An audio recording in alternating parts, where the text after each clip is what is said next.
കൂട്ടുകാരെ അടുത്ത വീഡിയോയിലോട്ട് എല്ലാവർക്കും സ്വാഗതം. നമുക്കിന്നൊരു ബീഫ് ചില്ലി ഉണ്ടാക്കിയാലോ? ഇനി നമുക്ക് ബീഫ് ചില്ലി ഉണ്ടാക്കാനായിട്ടുള്ള ബാറ്റർ റെഡിയാക്കാം. അതിനായിട്ട് ഞാനൊരു ബൗൾ എടുത്തിട്ടുണ്ട്. അതിലോട്ട് ഒരു 6 ടീസ്പൂണ് കോൺഫ്ലോർ ഇടാം. അതുപോലെ ഒരു 3/4 ടീസ്പൂണ് അരിപ്പൊടി ചേർക്കാം. 1.5 ടീസ്പൂണ് മുളക് പൊടി ചേർക്കാം. 1/2 ടീസ്പൂൺ മഞ്ഞൾപ്പൊടി ചേർക്കാം. 1/2 ടീസ്പൂണ് ഗരം മസാല ചേർക്കാം. 1.5 ടീസ്പൂൺ മീറ്റ് മസാല ചേർക്കാം. ആവശ്യത്തിന് ഉപ്പ് ചേർക്കാം. ഇനി നമുക്ക് ഒരു മുട്ടയുടെ വെള്ളയും കൂടെ ഇതിലോട്ട് ചേർത്ത് കൊടുക്കാം.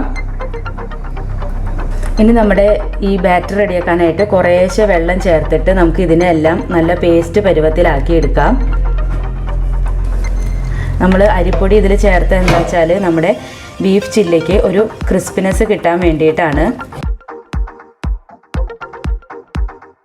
നമ്മുടെ ബാറ്റർ ഇവിടെ റെഡി ആയിട്ടുണ്ട്. ഈ ഒരു കൺസിസ്റ്റൻസിയിലാണ് നമുക്ക് ബാറ്റർ വേണ്ടത്.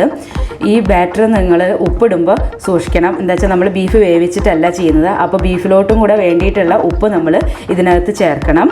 അതുപോലെ ചില്ലിയും ബാക്കിയുള്ള നമ്മുടെ സ്പൈസസ് എല്ലാതും നിങ്ങളുടെ ടേസ്റ്റിനനുസരിച്ച് കൂട്ടുകയും കുറയ്ക്കുകയും ഒക്കെ തന്നെ വേണം. ഇനി നമുക്ക് നമ്മുടെ ബീഫിനെ ഇതിലോട്ട് ഇടാം.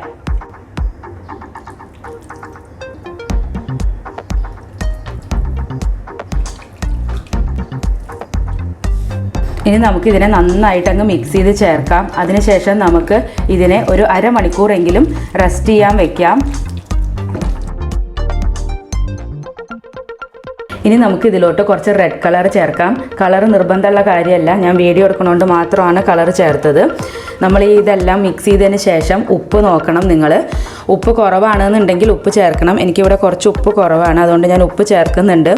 അതുപോലെ ഉപ്പ് പോലെ നിങ്ങൾ സ്പൈസസ് നോക്കണം. നിങ്ങളുടെ ടേസ്റ്റിനനുസരിച്ച് കുറവാണെന്ന് തോന്നുകയാണെങ്കിൽ നിങ്ങൾ ആഡ് ചെയ്തിട്ട് വേണം റെസ്റ്റ് ചെയ്യാൻ വയ്ക്കാനായിട്ട്.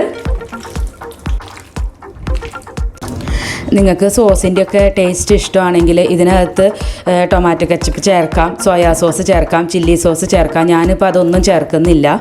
നിങ്ങൾക്ക് ഇഷ്ടമാണെങ്കിൽ നിങ്ങളതെല്ലാം ചേർത്തിട്ട് റെസ്റ്റ് ചെയ്യാൻ വെച്ചാൽ മതി. അപ്പോൾ അരമണിക്കൂർ റെസ്റ്റ് ചെയ്യാൻ വെച്ച ബീഫ് നമ്മൾ ഫ്രൈ ആക്കി എടുക്കാൻ പോവാണ്. ആദ്യം തന്നെ നമ്മൾ കുറച്ച് പച്ചമുളകും കറിവേപ്പിലയും കൂടെ ഫ്രൈ ആക്കി എടുക്കും. അപ്പോൾ നമ്മളിവിടെ ഫ്രൈ ചെയ്യാനായിട്ടുള്ള എണ്ണ ചൂടായിട്ടുണ്ട്. അതിലോട്ട് നമുക്ക് പച്ചമുളക് ഇട്ട് കൊടുക്കാം.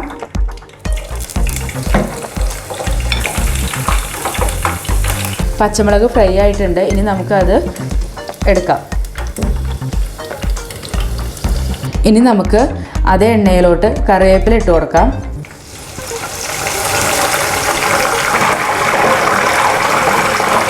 ആയിട്ടുണ്ട്. ഇനി നമുക്ക് കറിവേപ്പിലയും കോരി എടുക്കാം. ഇനി നമുക്ക് നമ്മുടെ ബീഫിനെ ഫ്രൈ ആക്കി എടുക്കാം.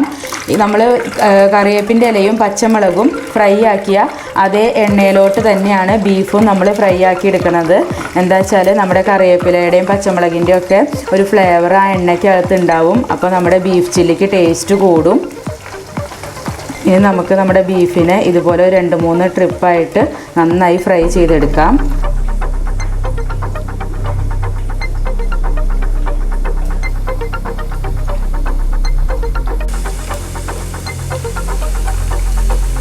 നമ്മുടെ ബീഫ് അപ്പോൾ റെഡി ആയിട്ടുണ്ട്. ഇനി നമുക്കതിനെ കോരിയെടുക്കാം. ഇനി നമുക്ക് ബാക്കിയുള്ള ബീഫിനെയും കൂടെ ഇതുപോലെ ഫ്രൈ ആക്കി എടുക്കാം.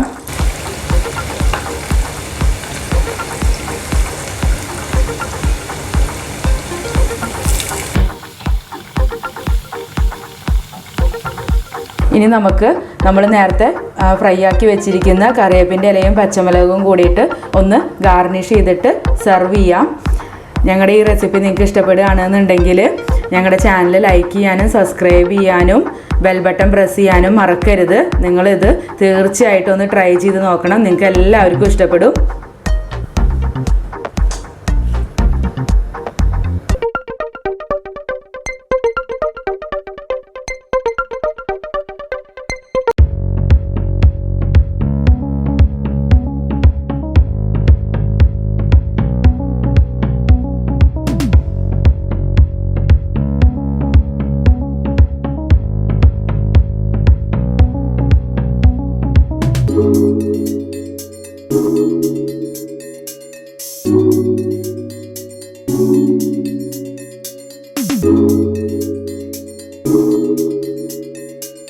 you.